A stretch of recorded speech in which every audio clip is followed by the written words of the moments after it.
In this video, I want to give you a really cool trick that you can steal the next time you have to run a meeting. Whether the meeting is at the local church or a volunteer organization, or it's with the team that you manage at work, this stuff works like a charm. Now, what I'm about to share with you isn't something that I made up. It actually comes from a 3-year-long project that Google did. It's called Project Aristotle. Now, Google was curious to find out what are the characteristics of our highest performing teams, the ones that are the most engaged and innovative and get along the best. What is it about those teams that we can learn and perhaps duplicate and roll across all the teams here at Google? Now, they studied teams in every single division of the company, all sizes, all shapes, you name it, they looked at it. And then they crunched the numbers. And when it comes to numbers, Google knows what they're doing. At the end of this 3-year-long study, which by the way we've linked to in the email below so that you can read the report for yourself, you're going to find a link to a really long article in the New York Times that details the backstory behind Project Aristotle. I'm going to boil down what they found for you. They found that the best performing teams share 2 characteristics, just 2. It didn't matter who was on the team. What mattered is how the team treated each other. And Google realized that the teams where everybody talks, where there's not like the superstar that runs the show, but that the team has a team where everybody talks, that was the single most important factor of a team being engaged, being innovative, being efficient. It really is the heart and soul. And if you think about it and you take a step back, it makes obvious sense because a team implies that you want everybody to feel like they belong and you want everybody to contribute to the work effort, right? So they found that there was a second thing that made a big difference, and that was a concept that you're going to hear a lot about in the coming years related to work: psychological safety. Now, psychological safety is a fancy way to say, if you don't feel comfortable talking to people, if you don't feel comfortable raising concerns, you're not going to be engaged in the team. So what does this have to do with you? And what can you do to leverage the findings from Project Aristotle? Very simple. The next time that you're running a meeting, here's what I want you to do.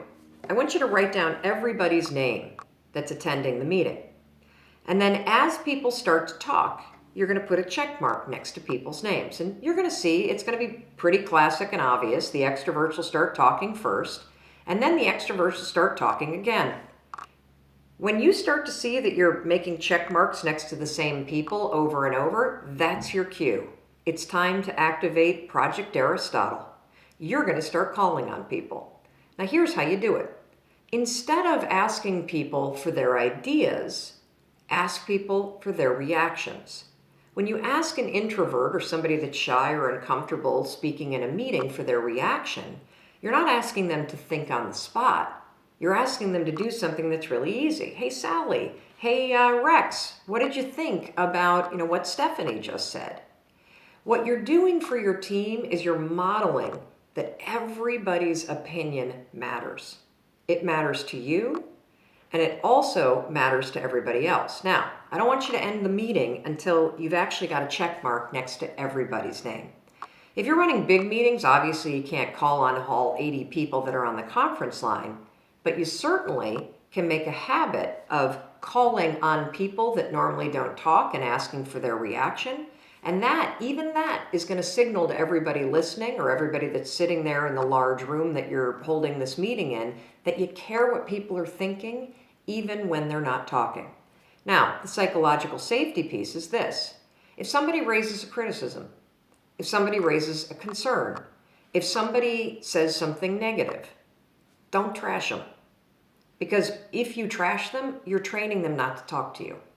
If you thank them for whatever critical feedback or whatever it is that they said, if you just thank them for saying what they said, you're creating an environment where the people that work for you or that work with you feel comfortable coming to you.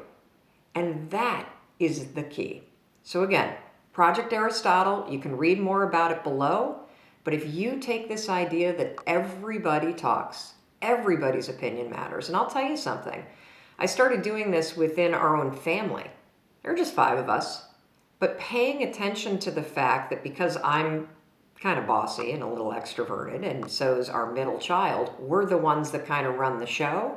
There was a noticeable shift when I would take a step back and I would stop and ask the 2 quiet members of our family what they wanted to do for dinner or what movie they wanted to watch. It was amazing.